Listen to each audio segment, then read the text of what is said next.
Primero que todo, buenos días a todos, profesores, compañeros. Somos el equipo 5 y está conformado por Eric Enrique, Jesús Para, Joan de Araujo y mi persona Máximo Artigas. A continuación vamos a hablar sobre lo que son las aplicaciones de la derivada. Primero que todo, ¿qué es la derivada? La derivada es una herramienta fundamental en lo que es el cálculo diferencial, que tiene múltiples aplicaciones prácticas, las cuales estas se dispersan en varias áreas, como lo puede ser la biología, la física, la economía, la ingeniería y más. Yo les voy a hablar sobre una de estas cinco en total. La primera es, pues, la derivada nos permite encontrar lo que es la pendiente de la recta tangente de la curva en un punto específico. Esto nos indica que la tasa de cambio instantáneamente indica un cambio en el punto específico. La segunda, que es la medición de rapidez de cambio. Esto nos permite medir el cambio de rapidez en una variable o una situación. Ejemplo, varía la velocidad respecto al tiempo o sube la temperatura en un instante dado. La tercera, que es la economía de los cálculos marginales. La derivada nos ayuda en la economía en lo que son los cálculos marginales, como son el coste marginal, el recurso marginal o beneficio marginal. Nos permite también lo que es hallar una razón de cambio cuando se añade una nueva función en la capacidad total, ayudándonos a tener mejor que todo, una respuesta óptima.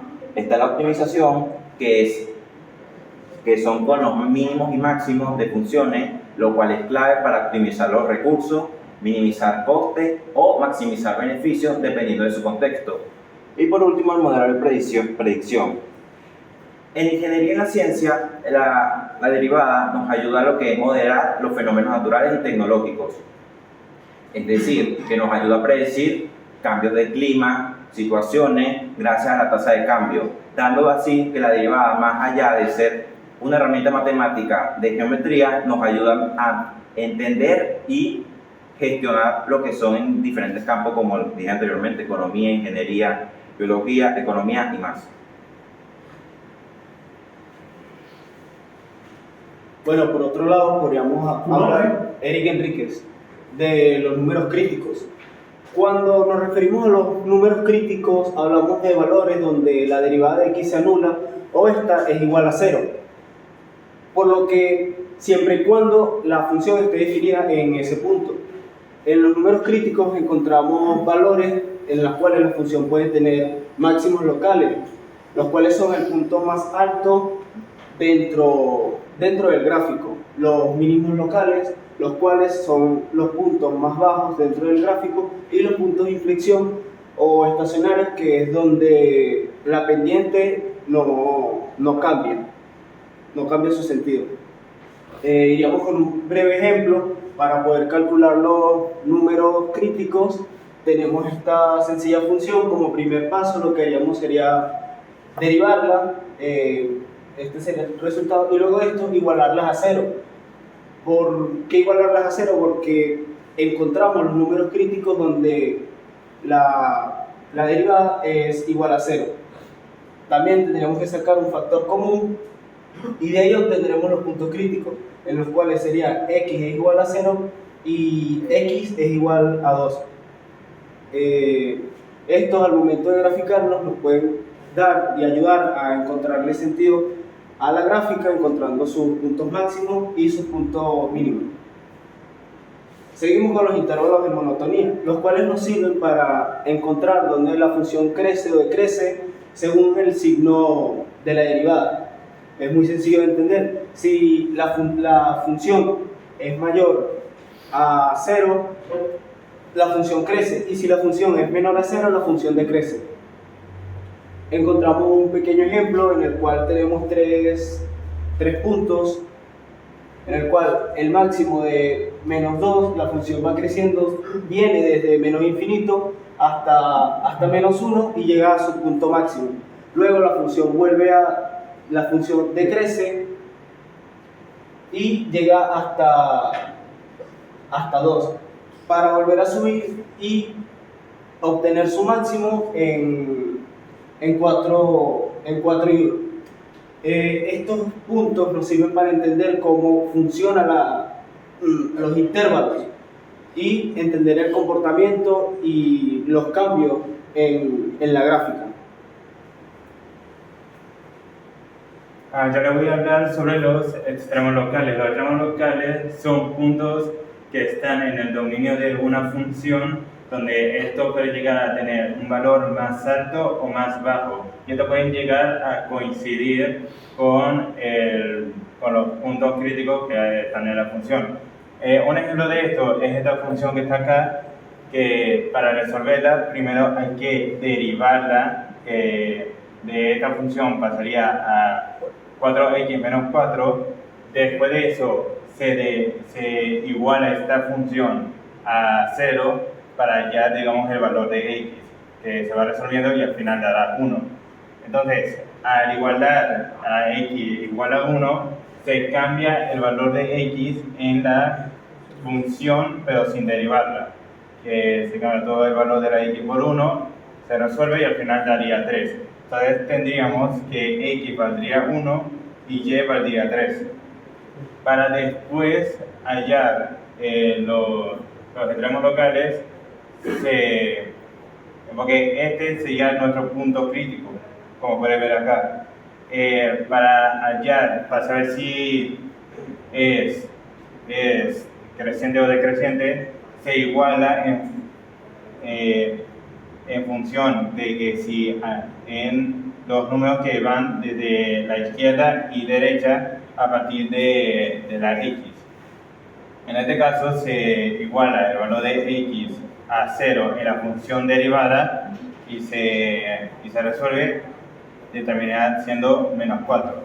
En el caso de la derecha agarramos el 2, se hace lo mismo y terminaría siendo 4.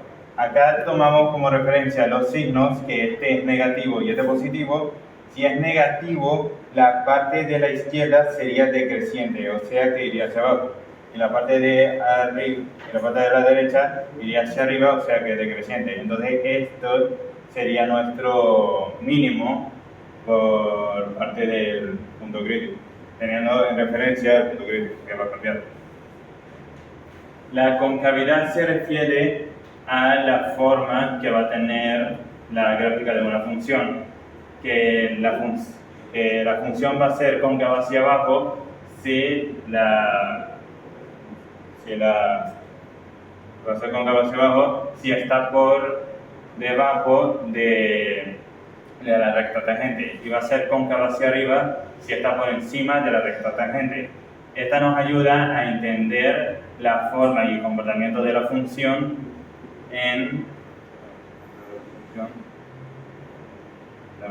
y esto se estudia a través de la segunda derivada, que va a saber si va a ser cóncava hacia arriba o cóncava hacia abajo. Tenemos esta función que primero se deriva una primera vez, que termina siendo 3x a la 2 más 12x más 5. Después se deriva una segunda vez, terminando siendo 6x más 12. Después de eso, buscamos el punto de inflexión, que para, digamos, un término más común, que sería nuestro punto crítico, para así decirlo. Se iguala la segunda derivada a 0, se halla el valor de x, y después se cambia el valor por menos 2 en la función sin derivar, terminando dándonos 6. Este sería nuestro punto de inflexión, que es menos 2 y 6. A partir de aquí sería que, tomando como referencia el menos 2, todo número hasta menos infinito a partir del 2 y más infinito a partir del menos 2 se puede escoger. Y podemos buscar que si a partir del menos 2, si tomamos el propio menos 2, sería, digamos, menos 3, se cambia en la segunda derivada el valor de x por menos 3, eso daría menos 6. Que menos 6 es menor que 0. Y como está acá, como pueden ver, si la segunda derivada de x es menor a 0, la cóncava va a ser hacia arriba. Y esto en el lado izquierdo. En el lado derecho, cogemos que si el 0, y sería lo mismo que cambiar el valor de x aquí por 0, y terminar dando 12, y si el valor de 12 es mayor a 0, la cóncava va a ser hacia abajo. ¿Y esto cómo sería en una gráfica? Pues sería de esta manera, digamos, 6 menos 2 sería acá, y la cóncava del lado izquierdo iría subiendo hasta llegar a un máximo que llegaría aquí. Y a partir del punto de inflexión iría bajando hasta un mínimo para llegar a la segunda parte, que sería una cóncava hacia arriba, hacia abajo. Gracias.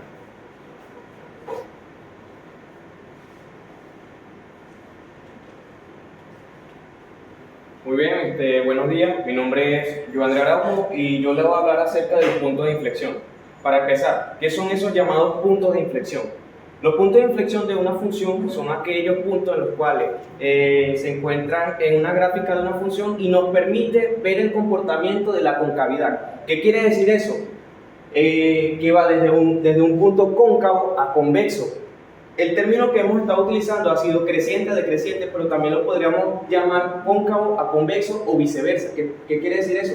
Que puede empezar desde la parte convexa hasta la cóncava, es decir, puede ser de creciente a creciente. Ahora bien, tenemos un problema de una función, de la siguiente función polinómica, ¿verdad? El siguiente problema que tenemos, decimos que vamos a encontrar los puntos de inflexión del siguiente polinomio, el cual es f de x es igual a 3x cúbica menos 18x. Para empezar, voy a explicar paso a paso cómo resolver los puntos o cómo encontrar esos puntos de inflexión. El paso número 1 es calcular la segunda derivada de f de x. Lo primero que vamos a empezar a hacer es derivar. Tomamos nuestra función, el cual es f de x, y la vamos desglosando o resolviendo. Lo primero que vamos a hacer es colocar f' y empezamos a derivar. Y decimos que 3 por 3 es igual a 9. Nos queda x a la 2 al cuadrado. Y menos 18, la derivada de 18x es igual a 18. Luego de ahí vamos a sacar la segunda derivada. A esta derivada le vamos a decir f bi'. ¿Por qué bi'? Porque estamos sacando la segunda derivada. Ahora decimos que 9 por 2, 18x, ¿verdad? Y ahora el 18 es una constante. ¿Y qué se hace cuando es una constante en una derivada? La eliminamos. Simplemente queda en 0. Ahora el paso número 2 es igualar esa f' que ya obtenimos a 0, ¿verdad? Ese 0 va a ser nuestro primer candidato para tener nuestro primer punto de inflexión. Entonces decimos f' es igual de x es igual a 0. Lo que vamos a hacer es simplemente un despeje. Tenemos nuestro resultado que fue f' es igual a 18x, ¿verdad? Decimos que 18x es igual a 0, lo igualamos, y ¿qué vamos a hacer con el 18 que está multiplicando la x? Se pasa a dividir, es decir, colocamos ese 18 abajo del 0 y 0 entre 18 es igual a 0. Aquí tenemos nuestro primer candidato a hacer un punto de inflexión, el cual es x es igual a 0. Ahora bien, para continuar, el paso número 3 es elegir un número menor y mayor a cada una de las raíces de la segunda derivada. ¿Cuáles son esas raíces? Esos puntos 0. Ahora, ¿quién me dice cuál es el número más cercano a 0? Entonces sí, el 1, claro, ¿verdad? Y el número menor a 0, el menos 1, ¿cierto? Tenemos, por tanto, una raíz de signos diferentes, el cual es x menos 1 y x más 1, o x positivo, pues. El paso número 4 es evaluar esa función, es decir, esa f' en los números menor y mayor elegidos. Que vamos a hacer simplemente una sustitución. Vamos a colocar ese valor negativo aquí en la segunda derivada, la cual habíamos dicho que es f' es igual a 18x. Lo único que hacemos es sustituir, pues colocamos f' de menos 1 es igual a 18 por menos 1 es igual a menos 18. Luego pasamos con la otra función, con el número positivo, el cual decimos f' de 1 es igual a 18 por 1 y 18 por 1 es igual a 18. Ahora presto mucha atención con este paso, ya que este es el que nos va a determinar como tal el punto de inflexión. El paso número 5 es aplicar el criterio de puntos de inflexión, el cual nos dice, si f' de x cambia de signo al pasar de una raíz de f' de x, entonces tenemos un punto de inflexión, que es lo que acabamos de hacer.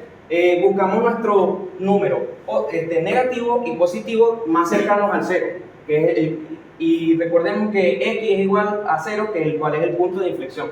El paso número 6 es aún más sencillo, el cual es sustituir esos valores que ya teníamos de la función principal, la cual decíamos que f de x es igual a 3x cúbica menos 18x. ¿Qué hacemos? Sustituimos esas x por 1, 0, ¿verdad? Entonces decimos f de 0 es igual a f por 3 por 0 cúbica, ¿qué digo?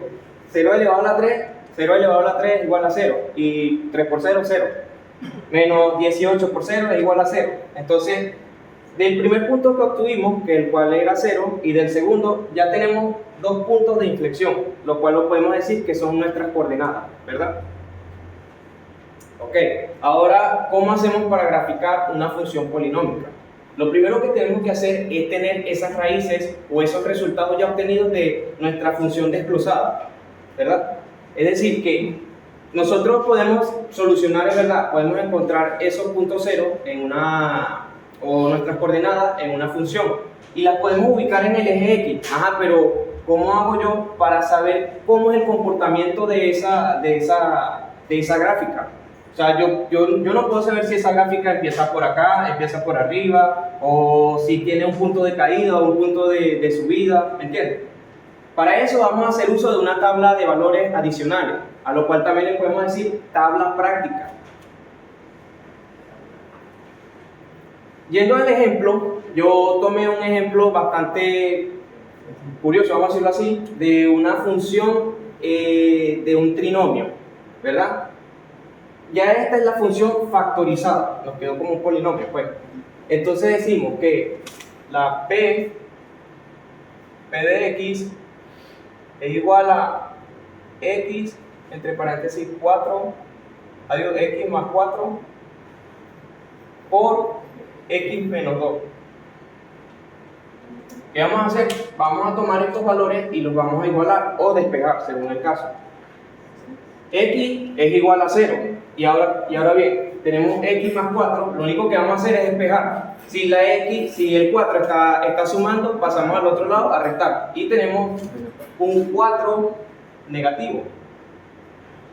Luego tenemos el x menos 2, y si está en negativo, pasa a positivo. Luego tenemos x es igual a 2, y nuestra x es igual a 0, que era la primera. Ahora bien, ¿qué es lo que vamos a hacer? Ya tenemos nuestras tres raíces o nuestras tres coordenadas, las cuales nos van a ayudar a ubicarnos en cada punto de nuestro plano, por así decirlo. Tenemos aquí nuestro menos 4, nuestro punto 0 y nuestros dos positivos, ¿cierto?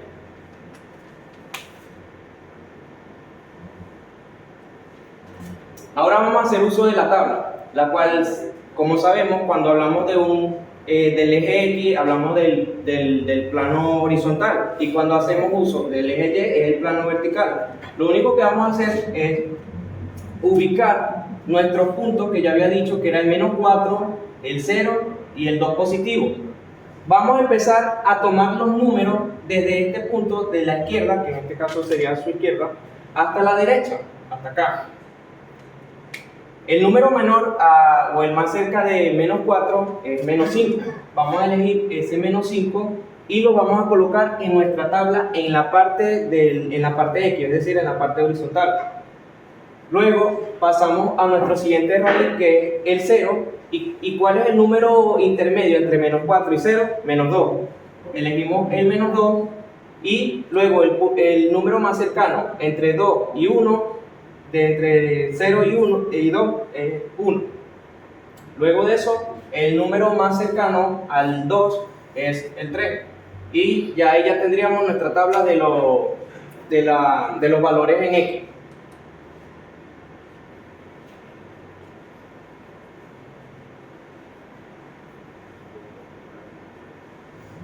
Ahora bien, ¿Se acuerdan de la función ya factorizada que teníamos? Es con la que vamos a trabajar para poder calcular ese comportamiento de la concavidad en la gráfica.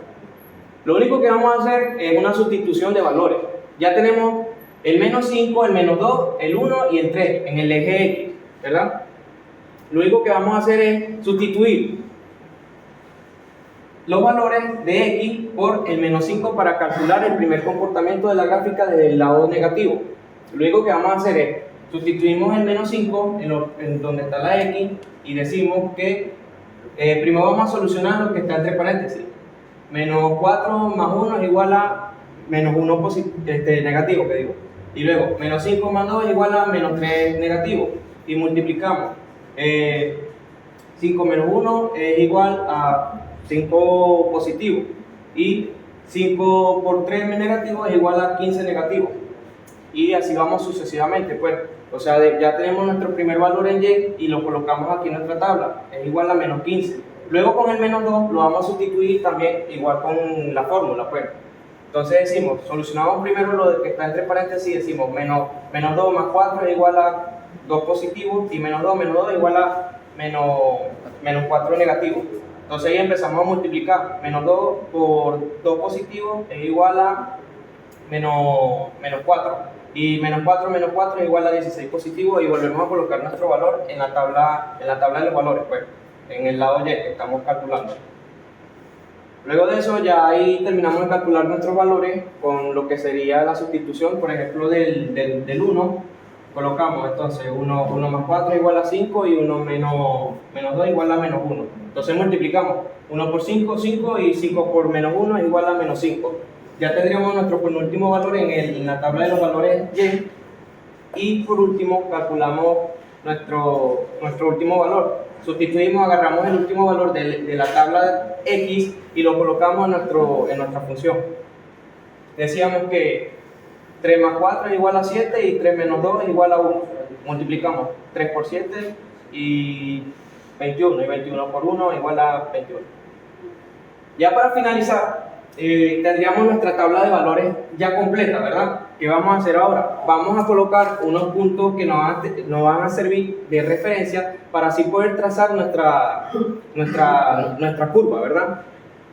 Cabe decir que mientras más valores calculemos en la tabla, nuestra curva va a ser más suave. ¿Qué quiere decir suave? Más precisa, ¿cierto? Estos son valores aproximados y gracias a esta tabla podemos entender cómo una curva se comporta en una gráfica de acuerdo a su función. Entonces, elegimos esos valores que ya tenemos en la tabla y nos ubicamos. Nos vamos al menos 5, ¿cierto? Que está por acá y nos vamos acá. Y lo vamos a ubicar con el eje Y que está negativo, que en este caso es menos 15, y lo colocamos aquí. Ya está nuestro primer punto de referencia. Luego de eso, vamos a colocar nuestro segundo punto, el cual habíamos dicho que era la raíz de menos 4. Lo colocamos aquí y nos vamos al segundo valor, el cual sería ubicarlo en el 16 positivo, que sería el menos 2. Entonces ubicamos el 2 negativo y lo ponemos en el 16, que sería el eje Y. Y por último ya sería calcular el 1 que habíamos sacado también, pasando por el punto intermedio, que el cual era X igual a 0. Y lo ubicamos con el eje Y, que es negativo, entonces sería el menos 5, aquí haciendo intersección con el 1 positivo. Y ya por último, buscamos el 3, que está en el eje X horizontal, y lo vamos a ubicar con nuestro valor del eje Y, el cual es 21 positivo. Y ya de ahí tenemos nuestra curva ya precisa. Pues. Ya eso sería todo. No sé si alguno tiene alguna pregunta, una duda. Una pregunta. Bueno, y ya por último, como mis compañeros estaban diciendo, ayer yo me quedé pensando en lo que dijo Leo, y es verdad, estas curvas y estas gráficas nos ayudan a entender muchos comportamientos de muchos aparatos. Pues, por ejemplo, en el caso de ustedes de análisis de sistemas, se encargan de hacer muchos cálculos con derivadas. En el caso de nosotros, como Jesús Parra, mi compañero y mi persona, en electrónica hay un aparato que se llama osciloscopio, el cual nos da señales en onda y nosotros las tenemos que ubicar y calcular en un plano que tiene tanto eje horizontal, es decir, un eje X, un eje Y, y gracias a este tipo de coordenadas nosotros podemos entender el comportamiento de esos aparatos electrónicos tan pequeños que son los componentes con los que trabajamos. Ya eso sería todo.